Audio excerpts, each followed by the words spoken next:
TV পর্দার জনপ্রিয় উপস্থাপিকা ও অভিনেত্রী মৌসুমী মৌ সম্প্রতি ভয়াবহ এক সড়ক দুর্ঘটনার শিকার হয়েছেন। ৬ আগস্ট সামাজিক যোগাযোগ মাধ্যমে দেওয়া এক পোস্টে তিনি নিজেই খবরটি জানান। এই উপস্থাপিকা বলেন, ৫ আগস্ট শো শেষে বাসায় ফেরার পথে তাকে বহনকারী গাড়িটিতে একটি দ্রুতগামী পিকআপ সজোরে ধাক্কা দিলে মাথা, বুক, হাত ও পায়ে আঘাত পান। তবে বর্তমানে শঙ্কামুক্ত রয়েছেন বলে জানান তিনি। ফেসবুক পোস্টে দুর্ঘটনার বিস্তারিত তুলে ধরে মৌসুমী মৌ লেখেন, আলহামদুলিল্লাহ, অনেক বড় বিপদ থেকে বেঁচে গেছে।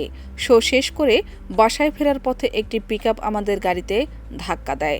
এরপর আমি গাড়ির বাম পাশ থেকে ডান দিকে ছিটকে পড়ি। এতে মাথা, বুকে, পা ও হাতে ব্যথা পাই, কিন্তু বড় ধরনের কোনো কিছু আমার হয়নি।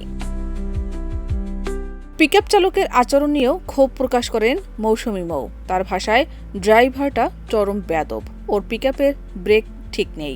তার আচরণে মনে হচ্ছিল কিছু খেয়ে সে গাড়ি চালাচ্ছে। পরে ওর মালিক এসে জানালেন ওর গাড়ি চালানোর কথা ছিল না। পোস্টের শেষাংশে এই অভিনেত্রী লেখেন, যাই হোক, কোনটা সঠিক কোনটা বেঠিক জানি না, বেঁচে আছি, ভালো আছি, এটাই সবচেয়ে বড় কথা। শাহনাজ পারভীন, দেশ রূপান্তর।